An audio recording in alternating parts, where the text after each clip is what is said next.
안녕하세요, 우기부기입니다. 오늘은요, 제 인생을 바꿔준 마음가짐이라는 주제로 이야기를 나눠보고 싶습니다. 많이 들어보셨을 거예요. 와신상담. 사전 검색을 하면 원수를 갚으려고 온갖 괴로움을 참고 견딤을 이루는 말이라고 나옵니다. 와신은요, 뗄나무 섭에 눕는다 라는 뜻이고요. 잠자기 불편한 곳에 누워 자는 거죠. 상담은 쓸개를 맛보다 라는 뜻이에요. 아주 쓴 것을 스스로 맛보는 거죠.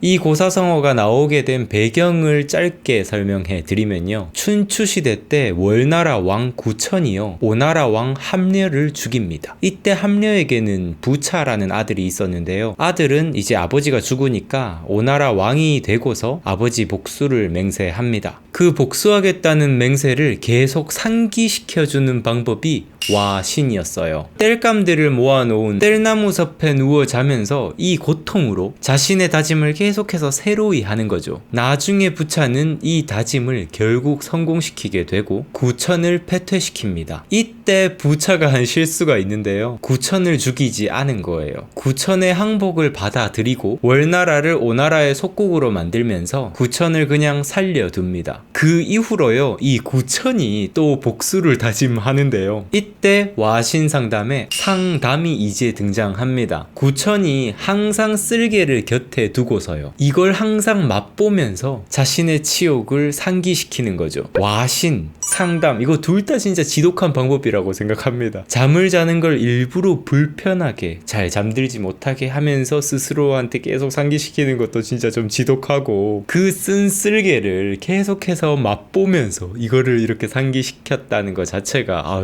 둘 다 진짜 지독한 것 같은데요. 한편으로 인간은 쉽게 망각하는 동물이라는 걸 이 두 사람은 잘 기억하고 있었던 것 같아요. 물론 부차는 구천을 살려두는 실수를 한 걸 보면 마지막에 이걸 망각해버리는 실수를 했지만요. 구천은 그렇게 쓸개를 계속 맛보면서 20년 뒤에 오나라 왕 부차를 굴복시키고요, 자신의 굴욕을 씻게 되는데요. 이 이야기를 통해서 와신상담이라는 고사성어가 등장한 거죠. 오늘 제가 여러분들과 나눠보고 싶은 이야기는 이 안에서 뭔가 복수를 하고, 복수할 땐 마무리가 정확해야 된다 이런 말씀을 드리고 싶은 게 아니라 스스로 주동적으로 괴로움을 참고 견딘다는 이 관점에 대해서 이야기 나눠보고 싶습니다. 제가 올해 1월에 썼던 일기 하나를 읽어 드릴게요. 2020년 1월 27일 오후 12시 38분. 이루고자 하는 목표가 있다면 일단 자신을 불편하게 해야 한다. 불편함 속에서 자신의 확고한 목표를 더욱 날카롭게 다듬을 수 있다. 먼저 불편해지지 않는다면 불편함의 노예가 될 수밖에 없다. 편한 길을 가다가 조금의 불편함만 만나게 되면 주저앉는다. 불편함을 견뎌낼 내성을 가지지 못한다. 와신상담. 뗄나무 위에 눕고 쓸개를 맛보다. 불편함을 주동적으로 찾고 감수하며 정신의 힘을 기른다. 참고 인내하는 법을 배운다. 요 며칠 식탐을 줄이며 참고 견디는 훈련을 하고 있다. 먹고 싶을 때 한 번 더 참는 훈련을 한다. 식탐을 참으니 정신이 더욱 명료해진다. 밤늦게까지 놀고 싶은 마음을 참고 일찍 자고 일찍 일어나는 훈련도 한다. 목표를 위해서라면 자신을 통제하는 법을 익혀야 한다. 제가 유튜브에서 새벽 기상에 도전하는 모습도 보여드리고, 또 열심히 제가 좋아하는 독서하는 모습도 보여드리고 있잖아요. 근데 이런 모습을 보여드린 이런 결과물은 조금 쉬워 보일 수 있지 몰라도 사실 이런 일련의 과정들이 매우 힘들다 느껴질 때가 많습니다. 특히 매일 늦게 일어나는 습관을 가졌던 제가 아침 일찍, 그것도 새벽에 일찍 일어나려는 이런 시도하는 것 자체가 진짜 쓸개를 맛보는 것처럼 쓴 느낌이었어요. 그리고 또 독서를 정말 좋아한다고 하지만 저도 때로 지루함이 몰려오거나 힘들다 느낄 때가 있는데, 그럴 때 계속해서 버티면서 독서를 하는 건 진짜 뗄나무 위에 눕는 느낌이었습니다. 근데 이런 과정에서 조금 더 시도하다 보니까요, 이렇게 반복되는 것들이 이전에 느꼈었던 그 엄청난 고통처럼 느껴지지 않게 된다는 거예요. 고통에 대한 내성이 길러지는 거죠. 그리고 더 나아가서는요, 처음엔 느끼지 못했던 독서에 대한 진짜 깊은 깊은 재미까지 느낄 수 있게 되어서 나중에는 저 자신을 몰아붙이지 않아도 자연스럽게 독서를 하게 되는 순간이 오게 되더라고요. 제가 26살 때 처음으로 중국어 공부를 시작했습니다. 주위의 친구들이 요즘 뭐 하냐 물으면요, 나 중국어 공부에 가이드 되려고, 이런 소리를 자주 했었어요. 친구들은 중국어가 전부 문해한이니까 완전 생 기초 문장, 뭐 나 햄버거를 먹어요, 我吃汉堡包, 뭐 이렇게 딱 얘기를 하면 오 신기하다 이런 반응을 보였었는데요. 그렇게 한 6개월쯤 지나서 어느 날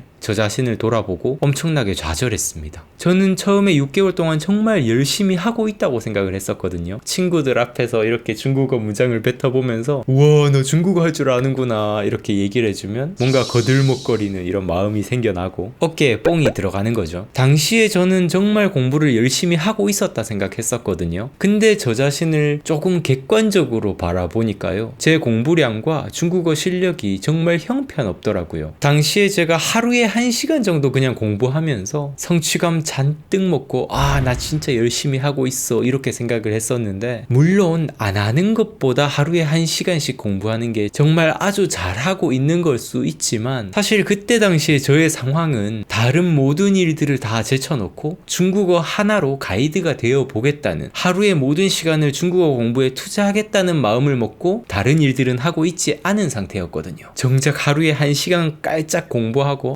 나 지금 잘 배우고 있어 이렇게 생각을 하고, 나머지 시간에는 뭐 할 거 다 하는 거죠. 게임도 하고 운동도 하고 뭐 음악 같은 거 배우고 싶은 거 있으면 배우고. 그때 제가 저의 이 모습을 딱 보고 나서 이래선 안 되겠다 이런 생각이 들더라고요. 이때 제가 이 와신상담이라는 고사성어를 보고 나서 이거구나, 진짜 나한테 지금 필요한 게 이런 마음이구나. 이 인간의 마음은 쉽게 사그라들고 열정도 금방 줄어드는데 나의 열정을 다시 상기시켜주는 어떤 마음가짐이 있어야겠구나 라는 생각을 했습니다. 그때부터 저의 태도 자체가 좀 달라진 것 같아요. 공부를 조금 더 하루에 남은 시간에 다른 걸 하기보다 일단 중국어로 채워버리자 이런 생각으로 계속 하다 보니까 점차 하루에 공부하는 양이 5시간, 7시간, 8시간, 나중에는 10시간 이상까지 계속 이렇게 차게 됐고요. 아주 다행히도 중국어 가이드 자격증까지 나중에 이렇게 취득을 할 수가 있었는데요. 솔직히 지금 이렇게 그때를 상기하면서 이야기로 하는 건 참 쉬워 보이지만 지금 생각해보면 그때 그 공부하는 과정이 정말로 뗄나무 섭에 눕고 쓸개를 맛보는 그런 느낌이었던 것 같습니다. 솔직히 그때로 돌아가라 그러면 절대 돌아가기 싫어요. 꼭 군대 다시 가란 그런 느낌입니다. 물론 저는 인생을요, 이왕이면 내가 좋아하는 일을 찾고 이런 좋아하는 일을 하면서 정말 진정으로 즐길 수 있는 방식으로 인생을 살면 참 좋겠다라고 생각하는 사람이에요. 제가 지금 또 좋아하는 독서와 글쓰기를 제 인생의 업으로 삼고 싶다라는 이런 목표를 가지고 나아가고 있는 건데, 근데 이렇게 좋아하는 마음도 어떤 한 분야를 정말 진정으로 좋아하는 마음이 처음부터 그냥 딱 생기는 게 아니더라고요. 독서하고 글 쓰는 게 처음에는 정말 힘들었습니다. 고통스럽고 어렵고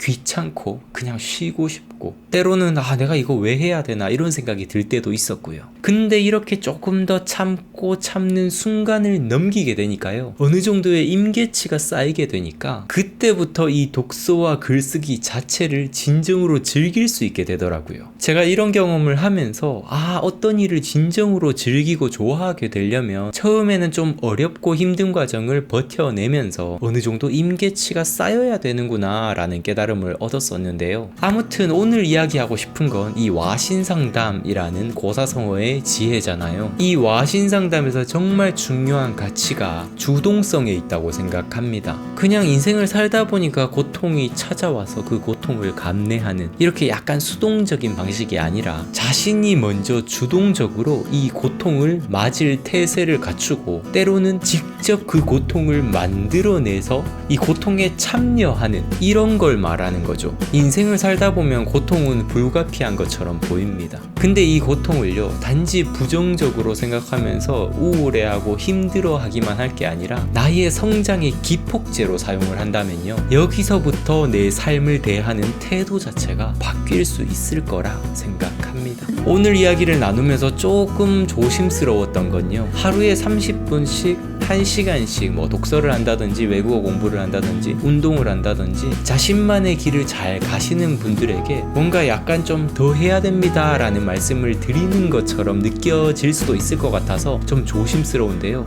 절대 아닙니다. 제가 드리고 싶은 말씀은 자신이 이루고자 하는 어떠한 목표가 확실히 있다면 그 목표를 위해서 약간 안일한 마음 태도를 가지기보다 조금 더 주동적으로 내가 고통을 감내하는 이 내성을 기르는 훈련을 해보면 좋지 않을까라는 생각을 해보는 거고요. 오늘의 이야기가 여러분들께 도움이 되었으면 좋겠습니다. 오늘 또 시청해주셔서 감사드리고요. 저는 다음 영상에서 또 인사드리도록 할게요. 감사합니다. 성장하는 방송, 성장에 관한 방송, 우기부기TV 손수욱이었습니다.